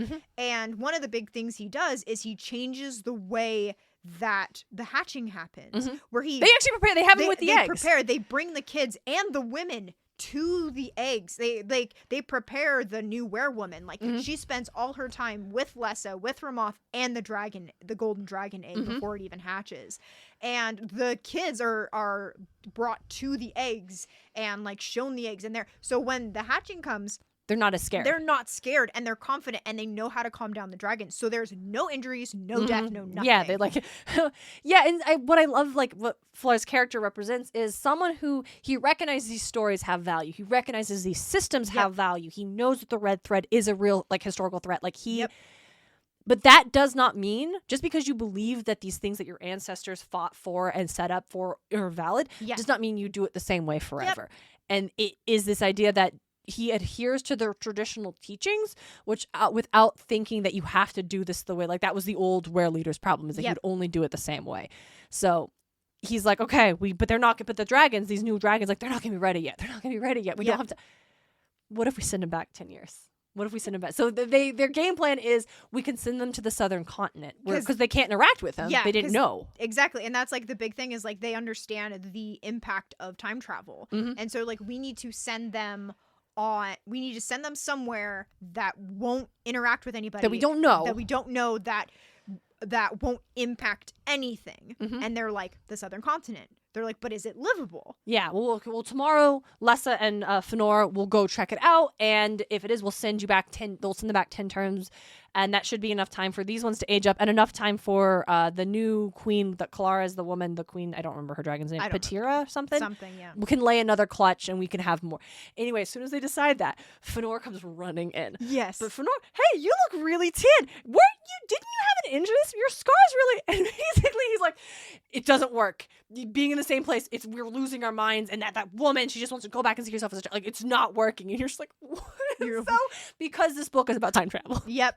And I like how he's like, I think Fëanor says something like, I'm too close, I gotta go, and then I'm too close to where I'm at right now. And he leaves and goes back. So we learn in this beautiful time travel moment. The moment they make a plan, someone involved in the plan in the future comes back and tells them it's a mess. It didn't work. It's bad. And you're like, oh my god. And Flair's like, well, we know the southern continent's livable because they continue with the plan. They continue with the plan, and then it gets better. It does get better because Fëanor comes back. But no, he comes before. Yeah. So the Fëanor they saw is the one that's close to the end of the 10 Torms, and then the Fëanor he sees the next day is before the Fëanor who showed up. Oh yeah. So it's like he's like, oh, you were right about. I'll never know how you knew to send to 31. He's like, yeah, all right, yeah, totally. Sure. You should leave. Yeah, you need to leave. And then I think that's great because like later when he talks to like current day Fëanor, he's like, you're gonna take 31. He's like, what? Why? What? That's too many. No, we need to take. No, I think he says it's too less. It's too few. We need to take more. He's like, no, 31. Okay. It's just, and I like the fact that he doesn't. He also understands the importance of not creating. A paradox where he doesn't tell Fëanor, oh yeah, you came back and I was real stressed out about like, no, but it's not working. They're losing their minds being in the same place. Like I was so, but like, so we have that. And here's one more thing that we have. And we've mentioned that there used to be 5 wares and there's only the 1 now. Yes. And so we mentioned our Herald friend earlier. Yep. Who's like, so here's a really weird song that no one likes because it's really upsetting. Yeah. And let me see if I can find it because I would love to recite. Oh, yeah. It's very good. It's the reason why no one likes to say it is because it's really haunting. Like, the tune is just not happy. And, like, the Harpers have just decided to drop it off because no one likes to sing this. No one likes to hear about it. We're just not going to do it. And I think the Harper, this is like when Falar came into his leading position, he called all the leaders of every trade. All the holds and all of the master. Tradesmen. And was Robinson is the name of the Harper. And then the Harper was like, oh yeah, so I'm going to start digging into old stories. And I think he finds this. I don't know. I can't remember if he knew about it before or not, but he finds this old song. He says, I have in mind a ballad which, for lack of explanation, I had set aside when I became master of my craft hall. It was an uneasy tune. It was an uneasy song, both the tune and the words. And so it's a song that he was taught, but when he took over, he's like, we don't have to do this one. Because it's like, it's unsettling, it's weird. No one, like you said, no one likes it. And he's like, but now, because this is like, they talked about like, oh, hey, there used to be a tapestry in Rotha we talked about the flamethrowers, because when the threads burrow, they don't know how to get them out. Yep. And they clearly used to do something. Yep. So circling back to like, we used to have this old technology, we used to have the old strategies, like, what do we do? Like, where did they go? Yeah, where they go, it's like, find the tapestry. Yeah. And he's like, also, here's this song. And he plays it, and at first Falar thinks that the instrument must be out of tune. But it's not. He's like, yeah, I told you it was an uneasy discord. Yep. Here's the thing. For I've turned the puzzle over my mind many times as of late. Gone away, gone ahead. Echoes away, die unanswered. Empty, open, dusty, dead. Where have all the werefolk fled? Where have all the dragons gone together, leaving the wares to wind and weather? Setting herd beast free of tether? Gone are safeguards, gone but whither? Have they flown to some new where the cruel threads some others fear? Are they worlds away from here? Why, oh why, the empty where? And so they talk about, so they talk about like the last time the Red Star came in the threads 400 years ago. And then shortly after that, 4 of the wares were just empty. Yep. And they don't know why. Yep. Like, was it a plague? What did they just don't know. Yep. And the Harper talks about how the Master Harper of that time was brought in for a meeting, but there's no record of the meeting. Yeah, they're just. And then afterwards, I think he made that song, or was like added that song to the thing. Yeah, and then it's called the questioning song. Yep. And they're like, that's weird. What Lessa, they're talking about it because they still don't have enough. Like, even if the 10-year plan works, like even when they get all these dragons, like they're not gonna have enough. Like they can't do this. They're not going to give up, but they're acutely aware that they simply don't have the resources. And so they're sitting there and they're talking about the question song, they're talking about the flamethrowers, they're talking about the strategy. And Lessa says, gone away, gone ahead. They disappeared because they came to us. Yep. We could go back through the between 400 years, tell them we are in distress, and they will come and help us. Yep. And they're like, how would we even do that? You'd have to picture what it looked like 400 years ago. Yeah. You could possibly do that. That'd be too dangerous to travel back that far. Yeah. Like, how could you do that? So, hey, remember that tapestry you mentioned like ages ago? Yeah. Yeah, so that tapestry that was in the Hall of Rotha that shows the flamethrowers. Yep. They get that bad boy back and are like, all right, let's make some flamethrowers. And she's looking at it and she's like, okay, that's the Hall of Rotha, but that doesn't look right. That looks weird. So she takes it, hangs it up, and spends takes it back to Rotha and spends like a whole day studying it. Yep. And then they report she disappeared. Yep. And Falar realizes she went back to 400 years because she realizes that this tapestry is 400 years old. Yeah. It would have been made at the time of the last Red Star passing. And she knows Rotha so well, and if she could picture the difference, like this tower isn't built. She goes back 400 years. And it's a brutal experience. Yeah, it really is. I loved that it was a brutal experience. Yeah, they're I think you mentioned at the top. Lessa, but like, at the top, so having a what did you call it? A cost. Yes, like there's how a you cost. mentioned, there's to a this. cost to this, absolutely. And that's like, I also think that Lessa and Ramoth know that there is a cost. Mm-hmm. They understand that something bad might happen to this, but they say, we have to do this. We have to do this. For the sake of Pern, we have to do this. Yes. And like it also shows where Falar will do anything for Pern, so will Lessa. Mm-hmm, mm-hmm. And so, and it is brutal. Like, I love how McCaffrey writes about it, where it's like the between is like a very intense sensation anyway, but usually it takes the span of less than between breaths. Yeah, I think it's like 3 times a man can clap. Yeah. Like, you don't want to stay in any longer than that. Yeah. So it's very unsettling, but it's quick. Yep. And going back, Lessa's was talking about how like the narration is like she can't feel her body. She knows she's touching her face, but she can't feel it. She can't feel Ramoth beneath her anymore. The only thing that keeps her tethered is Ramoth reaching out to her and be like, I'm still here, hold on. Yes. And Lessa reaching back in turn. Yep. And even when they get out, they are wrecked. They're wrecked. They're basically borderline madness. Yeah. Like this experience. But it worked. It worked. And we end up 400 years in the past. they're like, rush them to the where, and they're like, what happened? What's going on? And Medora is there. Yep. I was so excited when the woman who's helping Lessa introduce herself. Yeah. Because that was the moment I was like, I know you. Yeah. You're the werewolf woman. You're the one for the ballad. Yep. And that was a really cool moment that McCaffrey that she created to feel like, I know you. Yes. Because, and not even, I had no reason to think we'd meet this character in this book. Like, I'm aware that the spans forever. Yep. Like, there's so many Dragon Rider of Pern, there's so many Pern books, but like, that moment where I was genuinely delighted by the fact that we're meeting Medora. Yep. Was just a testament to how real the world had become to me in this one book. Yeah. Like, I felt it. I felt the lore and the history and the reverence so much. And there was never one time where I felt like the book had me sitting in a classroom teaching me. Yeah. And the only time I felt like that was when they literally had Lessa in a classroom teaching her. And she's like, this is stupid. Yep. Not that it's unnecessary, but that the whole, like, the teaching. Yeah. And, I never felt like, all right, eat your vegetables about the world. Like, it just felt like I had become so immersed in it. I agree. I also really like when she goes back that all of the traditions that were basically shoved down Lessa's throat, they're like, no, that's dumb. Like, what do you mean your queens don't fly? I love the queen's wing. The queen's wing. Like, there is a queen's wing who go out and fight and do all these things. And so, Lessa's like, I fucking knew it. Yeah, the queens... They talk about because Ramoth is also upset when she's not able to fight the threads. Like, she's bummed out. But because she wants to fight it, like, with her mate, with her other dragons. Like, absolutely. she's like, she's like, I'm the queen. Why am I sitting this out? Yes. It's like, well, also, you get hurt. Like, that would be really, really bad. Yeah. But also, it's because she physically can't do anything against the threads because Ramoth doesn't breathe fire. Yeah. Because the way dragons breathe fire is they eat a kind of stone, like a phosphorus. Like, they call it firestone. It's probably phosphor. Yeah.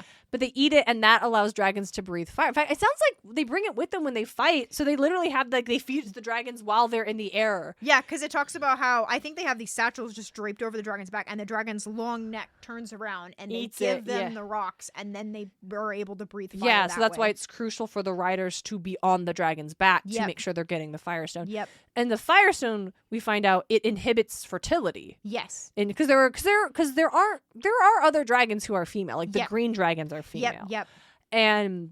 But they are very small. So if they laid eggs, they wouldn't be very big. They wouldn't be useful for what they needed. Yeah. So we find, so Ramoth can't fight because she can't do anything against the threads because she's breathe fire. They go back. Lessa tells them about, like, this is what we need. We think you came to help us because you all disappeared. Yes. And they're like, oh, yeah, for real. Yeah, of course we're going to go. Like, of course we're going to go. We are the dragon men. We serve Pern. Yeah, and go. I was going to say, what I love about that, too, is they're like, yeah, all of our, like, we just fought the fight, and now we're all depressed, and we don't know what to do. Like, and so going back in the fight, like, yes. Because it lasts for so long, most of them, I think maybe all of them, I'm not really clear on how long it lasts, were born in the era of the threads. Yep. They literally don't know a time without the threads to be combating. They were, like, born, like, how I read it, or how I interpreted it, was, like, their whole being was made to fight the threads. Like, that is all they know. And now they don't have it anymore, and they're like, what are we supposed to do now? Yeah. So they're like, yeah, of course. But they're like, okay, but we can't do that 400-year jump. Because they saw how it impacted Lessa. That we can't show up, like, that wouldn't be useful. So they just jump, like, 25. chunks of 20, 25 years. And it works. Yep. It works. I think they lose a couple. on the journey. They talk about it's the older. Yeah, the older dragons. Older dragons, and I think maybe a younger one. Yeah, I don't remember. Yeah, I don't know. But they did, so it wasn't perfect, but they got there, and then all the dragons appear above Ruatha, which is so cool. Which is so cool. And Flar is there because he knows that the last place she was, and he's so worried. He has no idea if she's coming back. And he's been so depressed. He's just like ragged. He's like, yeah. And then he's there when all of the dragons show appear. Up, thousands and thousands. And it's incredible. It really is a good scene. Great scene. Yeah. And it's not overly detailed. Like she just says the dragons appeared in the skies, and you don't have she doesn't really describe things in a lot of detail. Mm-hmm. I don't really know what the dragons look like. Like I don't know how, like I know they're big. I know they have long necks. They have faceted eyes. Yes. They have multifaceted eyes. And several lids? Do they have 5 lids? I know they just have 1 lid. I know. Well, they have the extra lid, like a lizard for underwater. Yeah, I feel like they have several lids. But, like, I don't know how many claws they have. No, yep. I don't know what, like, she doesn't spend a lot of time describing things, which I don't hate. And I think that's allowing the reader's imagination. And because of that, I think when she just says, and the sky was lit with like thousands of dragons, your brain will just fill that. Yeah. Because you've been in this world long enough that you can just fill in the blanks. Yep. And then it's also like, for me, it was cool because it was like thousands of dragons, yes, but then it was like gold also intermingled because they had thousands of queen dragons. How many thousands? Was it hundreds? I think it was a big They number. have a lot of queens. Yes. And so they arrive, they get back, and they've learned that Lessa can communicate with all the dragons at once, which is very valuable. So when they're talking about the next attack, they're like, oh, would you be okay with like Lessa being at this other place for it? Yeah. And the other were leader from the past, Tenor, I think is his name. I think that sounds about right. Yeah. He's like, oh, yeah, of course. And Medora's fine with that as well. And Flar's like a little confused. He's like, well, she's the senior most werewoman, so she leads the queen's wing. Yep. He's like, you let your queens fight? And he's like, we couldn't stop them. They use flamethrowers on the backs of their dragons. Yep. And they're like, you don't let your queens fight? Yeah. But on that one, that's when he's like, we only have one queen. Like, and that's when he's like, oh, I didn't realize how bad the situation was. He's like, oh, yeah, no, that's real bad, actually. But it shows like they don't let the queen fight now because like obviously they only have the one queen. Yeah. But if the tradition has been, oh, queens don't fight, Medora's ride doesn't mean she actually flew. Like that means even over the 400 years, they just lost that even without like a good reason, which is we cannot let Ramoth fight the threads. If she dies, we're fucked. Yeah. Yep. So, but also, like, it also feels weird that we blame so much of this on, like, Jorah for being a poor werewolf. Yeah. When, hey, 400 years ago, like, 80% of our troops disappeared. Yeah. So maybe we wouldn't be in such a tight space if we didn't lose 80%. Yeah. Yep. But also, they disappeared because they had to come They help. had to come help. She so gracefully avoids paradox. Yes. Because when we get to the part where Lessa brings the master harper of the time to tell him you need to write the song, she doesn't just give him the song. Yep. She explains what they're doing. Yep. And she explains that he needs to do it. He's like, why won't you just tell me? He's like, oh no, you need to write it because you write it in a way that will, because it's going to have questions that I need to answer. He's like, got it. But he still writes it. Yep. Which is, it's like, there's nothing paradoxical. There's like, but why did this happen with this? And it like mentions the were not waking up because Lessa was there, but Lessa was only there because the were didn't wake up. But that's not paradox. That's just like timeline. Yeah. Whereas if she had given him the song, you'd have that like Beethoven paradox. Yeah. Which if the listener's like, what is that? The idea is like, let's say you're a big fan of Beethoven and you've got all of his music and you've got the chance to go back in time and you're like, I'm going to go back in time and have him sign all of his works for me. Yep. You go back in time, Beethoven doesn't exist. Yep. This person never existed. So you're like, but the world needs Beethoven music. So you put out all the songs and you put out the story of this person, and you thus in the future, a young you falls in love with Beethoven, collects all the works, goes back in time, and then does it again. And then the paradox is who composed those songs? Yeah. So McCaffrey avoids that by not having Lessa give him the song. He still has to write it. Yep. And that was just great. That's really such good. a masterful grasp really of the science fiction part of this. Yep. And they it ends with them going the next time the threads are falling from F'Lar's point of view with everyone there. And Les is going to be there with the Queen's Wing, and the skies are full of dragons, and they have plans. They've got the flamethrowers on the ground, but they've also got the new modified ones that they were building. Yep. I love that. And then they have the people who came back from the Southern and they're all Isle. fine. They're fine. They're a little haggard, but they're all the dragons recover. are better than the riders, but they're a little haggard, but they're all pretty good. Yeah. Yep. And they recover quickly, and it's like, oh, we didn't need to do this, but because it turns out like it wouldn't have been enough just them, and we have the 400 years ago folks, but it was from them conceiving the idea of doing that in the first place that led to Lessa realizing this was the answer. Yep.